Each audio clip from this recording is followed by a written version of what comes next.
पिछले क्लास में हम लोग एडमिशन किए थे, सेक्शन 17 किए, 18 किए, 19 किए, 20 किए।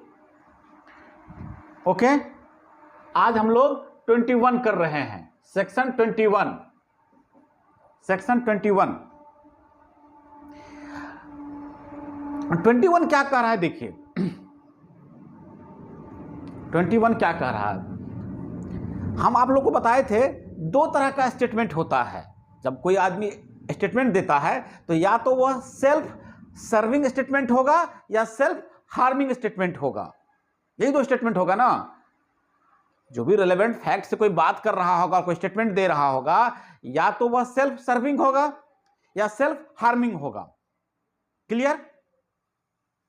तो हम लोग जनरल रूल पढ़ते हैं क्या कि जो सेल्फ सर्विंग स्टेटमेंट है, यानी कि ऐसा कोई स्टेटमेंट आप दे रहे हैं जो आप ही के हित में है, वो एडमिसिबल नहीं होता है। ये जनरल रूल है। ओके, ऐसा कोई स्टेटमेंट दे रहा है, हाँ आप कोई ऐसा स्टेटमेंट दे रहे हैं, हम अपने हित की बात तो हम करेंगे ही, तो हम कोई ऐसी बात कर रहे हैं जो मेरे फायदे के लिए ही है, मेरे ही इंटरेस्ट में है, तो ये सेल्फ सर्विंग हुआ और यह एडमिसिबल नहीं होता है। ठीक। दूसरा क्या बोले? दूसरा बोले कि सेल्फ हार्मिंग स्टेटमेंट जो होता है वह एडमिसिबल होता है। ये दोनों जनरल रूल है। ऐसा कोई बात आप बोल रहे हैं जो आपके ही अगेंस्ट है, आपके इंटरेस्ट के अगेंस्ट है, तो कोर्ट उसको एडमिट कर लेता है, यह एडमिसिबल होता है। ये जनरल रूल है। बताइए कोई दिक्कत इसमें? यहां तक कोई दिक्कत? हाँ। सेक्शन 21 अब देखिए क्या बात कर रहा है। सेक्शन 21 बात कर रहा है कि तीन ऐसा कंडीशन है, सर्कमस्टांसेस है, सेक्शन 21 के हिसाब से आप देखिएगा तो कह रहा है क्या कि इन तीन सिचुएशन में, इन तीन कंडीशन में जो सेल्फ सर्विंग स्टेटमेंट है वह एडमिसिबल हो जाता है। यही बात कर रहा है सेक्शन 21। आप लोग पेपर पेन निकाल लीजिएगा, राइट डाउन कर लीजिएगा। आपके बैक में लिखा भी है, हम इसको थोड़ा सा शॉर्ट फॉर्म में कर देते हैं, छोटे से में कर देते हैं हम। सेक्शन 21 क्या बात कर रहा है? सेक्शन 21 बात कर रहा है कि ऐसा कोई स्टेटमेंट जो सेल्फ सर्विंग है तो वह भी एडमिसिबल हो जाता है। यह एक्सेप्शन है जनरल रूल का। जनरल रूल बताए हैं कि सेल्फ सर्विंग स्टेटमेंट एडमिसिबल नहीं है, उसका यह एक्सेप्शन है। तो हम सेक्शन 21 को रीड करते हैं और इसको समझाने की कोशिश करते हैं। समझिएगा इसको आप लोग।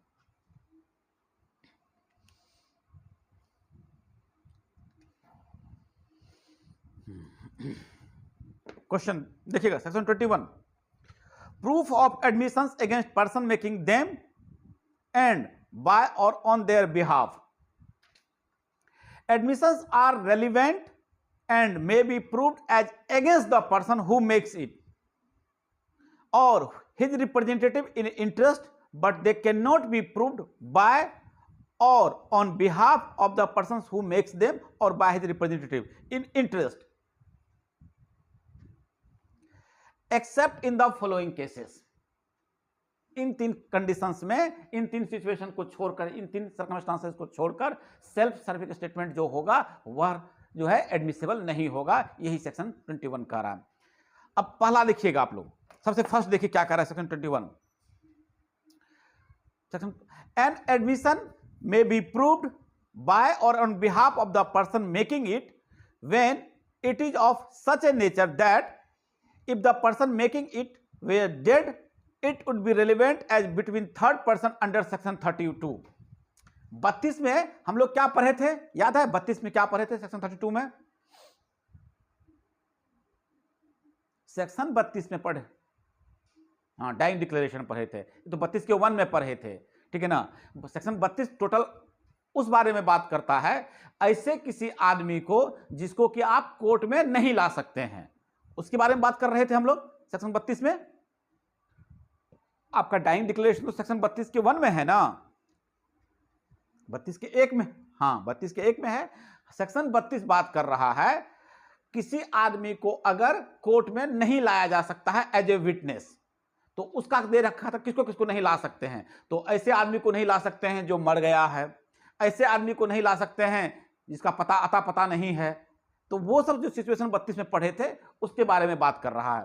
सेक्शन 21 का जो 1 कह रहा है एक्सेप्शन, वो ये कह रहा है it is such a nature that if the person making it were dead, जिसने बनाया है, जिसने स्टेटमेंट दिया है, अगर वह मर गया है, देन तब it would have been relevant between third person under section 32, जिसको हम लोग 32 में रेलिवेंट माने थे, 32 के हिसाब से रेलिवेंट माने थे, वहां पे अगर इस आदमी के द्वारा कोई ऐसा बात कहा गया है जो कि सेल्फ सर्विंग स्टेटमेंट है, तो वह भी एडमिसिबल है। क्लियर? अब इलस्ट्रेशन समझा देंगे, समझ में आ जाएगा आप लोगों को। ये बातें समझ गए कि अगर कोई आदमी जिसकी मृत्यु हो गई है, अगर उसके द्वारा कोई सेल्फ सर्विंग स्टेटमेंट भी है, तो वह क्या है? रेलिवेंट है और वह एडमिसिबल है। रेलिवेंट तो हम लोग पढ़ लिए थे 32 में, और यहां पढ़ रहे हैं कि वह एडमिसिबल है।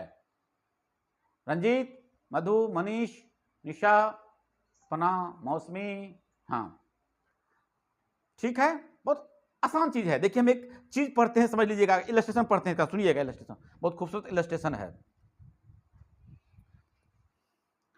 ये दो सिचुएशन याद रखिए, सुनिएगा। A captain of a ship was tried for casting her away. Evidence was given to show that the ship was taken out of her proper course. A produce a book kept by him in ordinary course of business showing observations alleged to have been taken by him।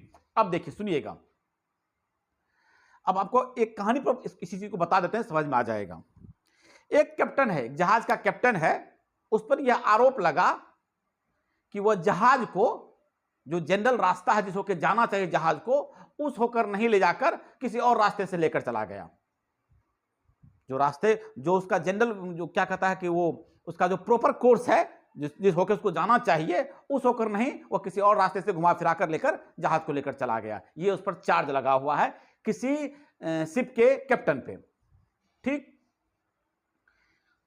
अब क्या हुआ, वो जो जहाज का captain था, वह क्या करता था, वो एक डायरी लिखा करता था जनरल कोर्स में, ठीक है ना, एकदम जनरल बिजनेस में उसका काम था रोज डायरी लिखना।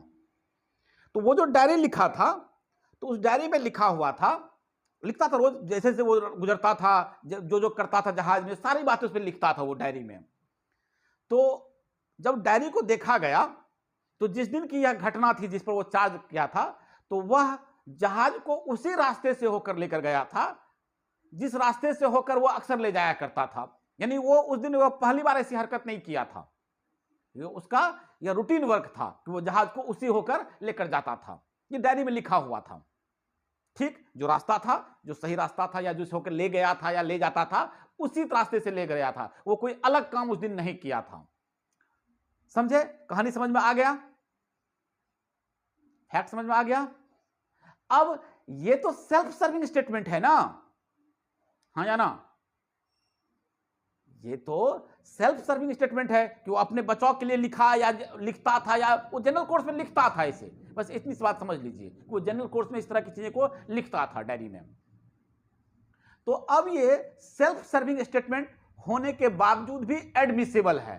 कब? अगर वो कैप्टन नहीं मिलता है, कैप्टन की अगर मृत्यु हो जाती है, बाद में अगर ये चीजें इशू आता है कोर्ट में, या कैप्टन को कोर्ट में नहीं लाया जा सकता है, इन सब सिचुएशन में वो जो सेल्फ सर्विंग स्टेटमेंट है, जो जनरल कोर्स में लिखा गया है, कहता है यह स्टेटमेंट भी क्या हो जाएगा? एडमिसिबल हो जाएगा। ओके, एक और आप लोग को एग्जांपल बता देते हैं, सुन लीजिए। ये जनरल हम लोग घर में इस्तेमाल भी करते हैं, ठीक है ना। आप लोग दूध लेते हैं घर में, सभी लोग दूध देने वाला आता है, दूध लेते होंगे, हाँ या ना? आप, हाँ, जनरल कोर्स में क्या करते हैं, आप लोग रोज लिखते होंगे डेट, उसके बाद उसके सामने कितना दूध लिए, लिखते हैं, हाँ या ना? ठीक, तो अब मान लीजिए, अब वो आदमी जो लिखता था वो लापता हो गया, वो डेड हो गया, लापता है, गायब है। अब जब भी तो कोर्ट की कहानी, तो जनरल घर की कहानी आप लोग को समझा रहे हैं, समझ लीजिए खाली। तो अब जब भी ये इशू आएगा कि इस डेट को, ठीक है ना, कितना दूध लिया गया, तो आपकी डायरी जो आएगी, अगर आपके डायरी में 1 केजी दूध लिखा गया है, तो ये तो, और वो दूध वाला क्या कह रहा है, दूध वाला कह रहा है कि नहीं मुझे 3 केजी दूध दिए थे, लेकिन जनरल कोर्स में आपके डायरी में 1 केजी दूध लिखा हुआ है। ये सेल्फ सर्विंग स्टेटमेंट है या नहीं है? तो जो आदमी यह डायरी लिख रहा है जनरल कोर्स में, ठीक है ना, तो वह चीजें क्या हो जाएगी, एडमिसिबल हो जाएगा। ठीक है, यह चीजें एडमिसिबल है। किस कंडीशन में? दोनों कंडीशन में। कहता it is such a nature that if the person making it, जो ये बना रहा है, जो लिख रहा है, इट वेयर डेड, वो कोर्ट में नहीं आ सकता है, ठीक है ना, और it would have been relevant, और वो रेलिवेंट है। कहां पे रेलिवेंट है? 32 में रेलिवेंट है। अब 32 में क्या पढ़े हैं हम लोग, क्या रेलिवेंसी के लिए पढ़े हैं कि ऐसे किसी आदमी के द्वारा स्टेटमेंट जो कि कोर्ट में नहीं आ सकता है, किस कारण से? या तो वह मर गया है, या लापता है, या उसको लाने में बहुत खर्चा है, ठीक है ना, उसको लाने में, विदेश से लाने में, विदेश चला गया है मान लीजिए, उसको लाने में बहुत इनफ खर्चा है स्टेट का।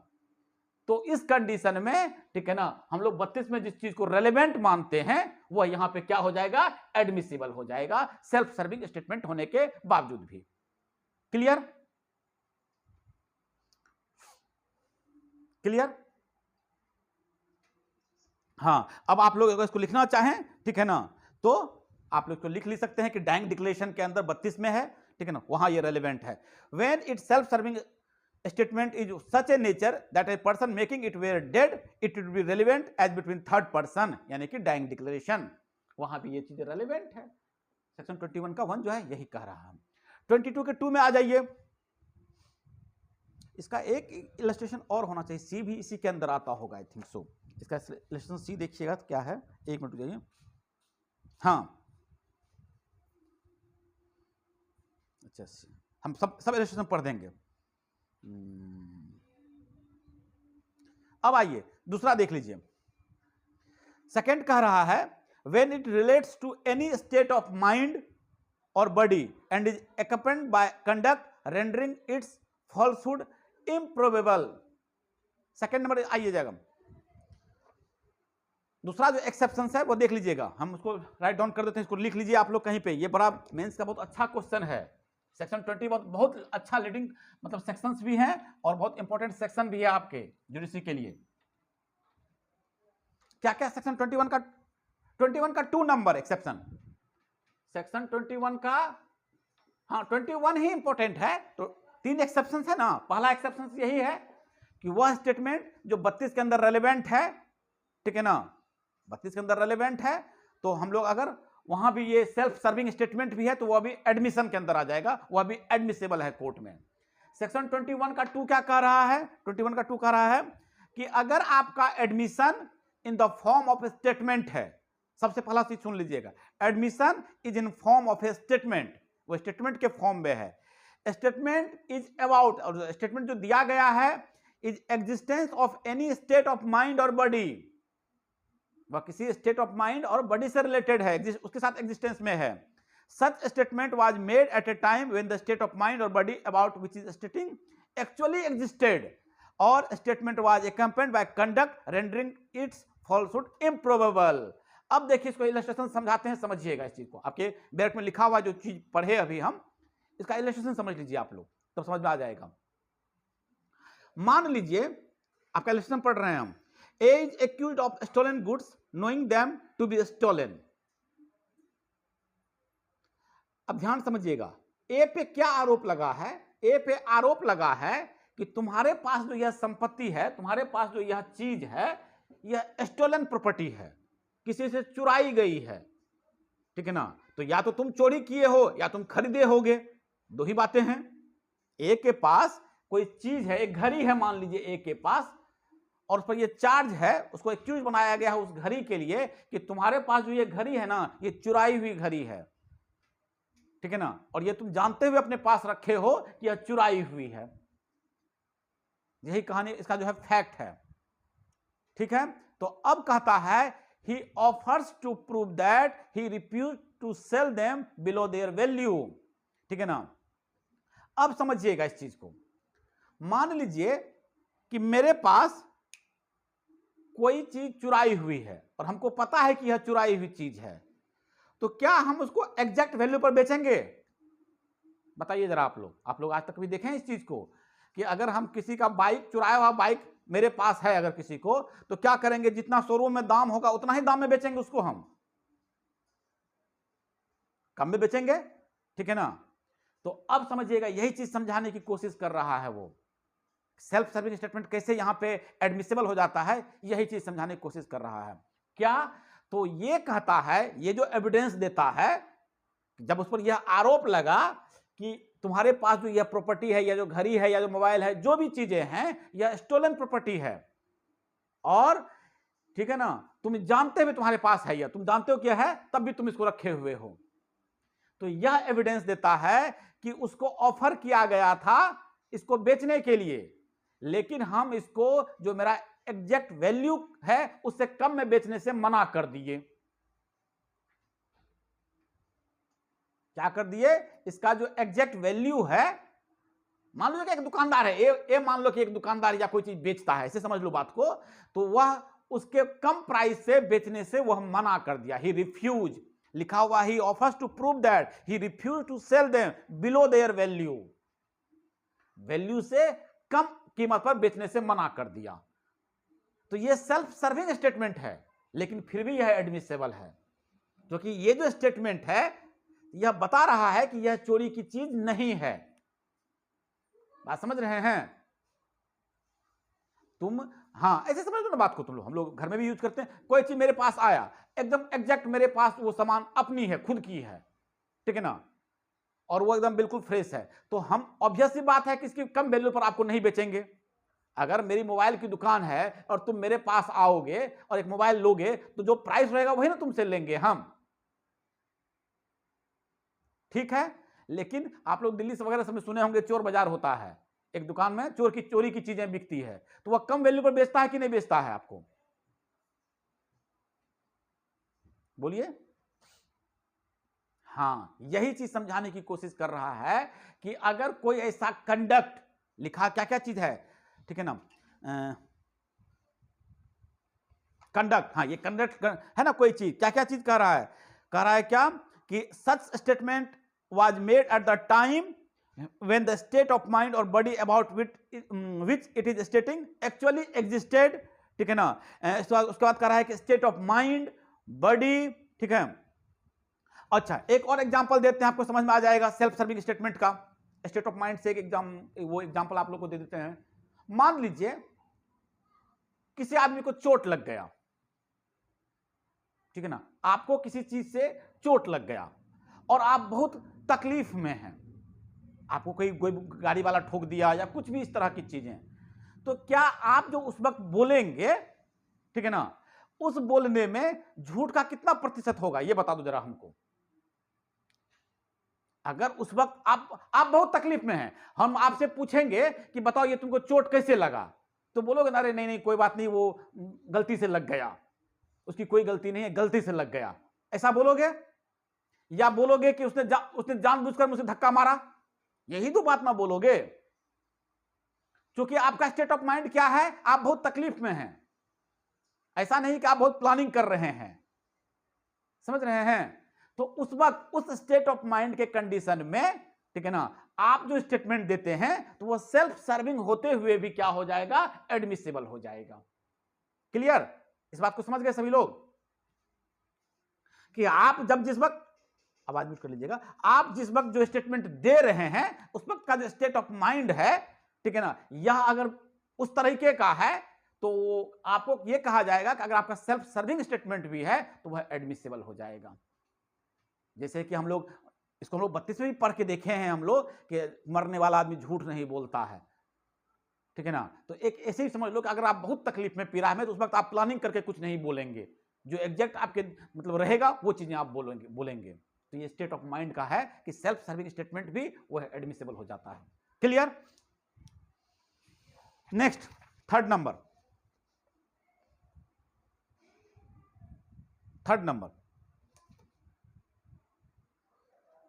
तीसरा कह रहा है, तीसरा जनरली कोई एक्सेप्शन है भी नहीं, बट इसको पढ़ते हैं, इसी के साथ पढ़ते हैं।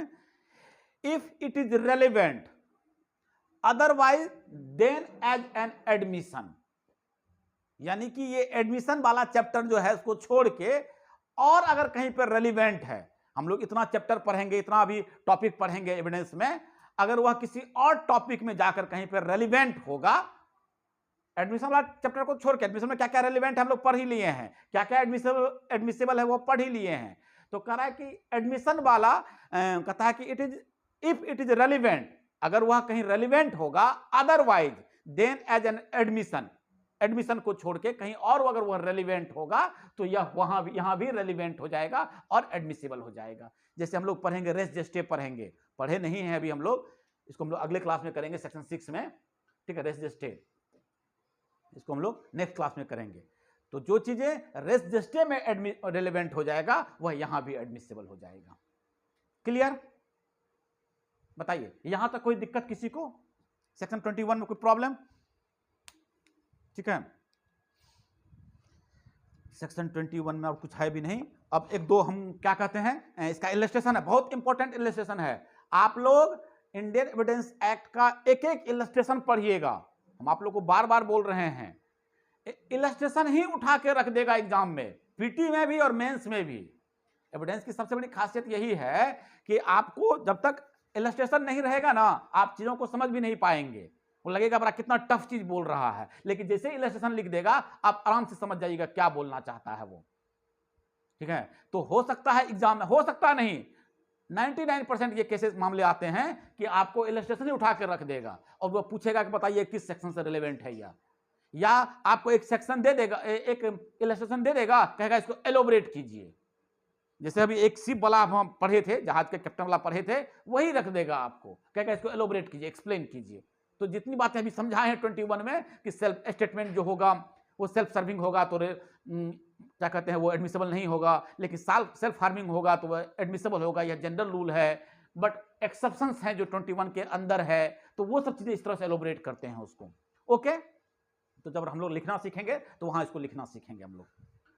ठीक है, मेंस के लिए जब लोग लिखेंगे तब लिखेंगे, अभी पहले इसको समझ लीजिए। हम एक दो इलस्ट्रेशन पढ़ते हैं और आप लोग कहिएगा कितना आसान चीज है ये चीजें। सुनिएगा, A is accused of a crime committed by him at Calcutta. A पे एक चार्ज लगा, एक आरोप लगा ए पे कि तुमने कलकत्ता में उस दिन यह अपराध किया, जो भी अपराध है, मर्डर है, जो भी चीज है, ठीक है, चोरी किया, डकैती किया, मर्डर किया, जो भी किया, और कलकत्ता में किया और इस दिन किया, किसी खास दिन आपने यह अपराध किया। कहां पे? कलकत्ता में। ए पे यह आरोप है।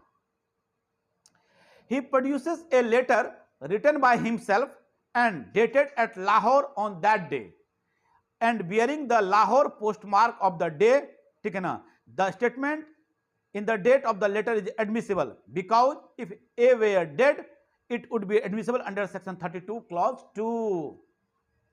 अब देखो ऐसे भी चीज समझ लो तुम लोग, मान लो ए पे आरोप लग गया क्या कि तुमने कलकत्ता में 30 तारीख को, 30 अप्रैल को तुमने कलकत्ता में मर्डर किया, ठीक है। तो उसके बाद क्या हुआ, एक लेटर, ए जो है एक लेटर दिखाता है, ए एक चिट्ठी दिखाता है कि 30 अप्रैल को मैं कहां था? लाहौर में था, और मैंने लाहौर से अपने एक मित्र को चिट्ठी लिखा था। अब ध्यान समझिएगा कहानी को, ए कह रहा है कि ए कह रहा हो या ए के बिहाफ पे कोई और उसको कह रहा हो कोर्ट को, क्या कि वो तो ये हरकत कर ही नहीं सकता है 30 अप्रैल को। तो क्यों? तो 30 अप्रैल को वह लाहौर में था, क्योंकि उसने मुझे लाहौर से चिट्ठी लिखी थी। ये देखिए लाहौर का उस पर जो पोस्ट ऑफिस का मोहर लगा हुआ है,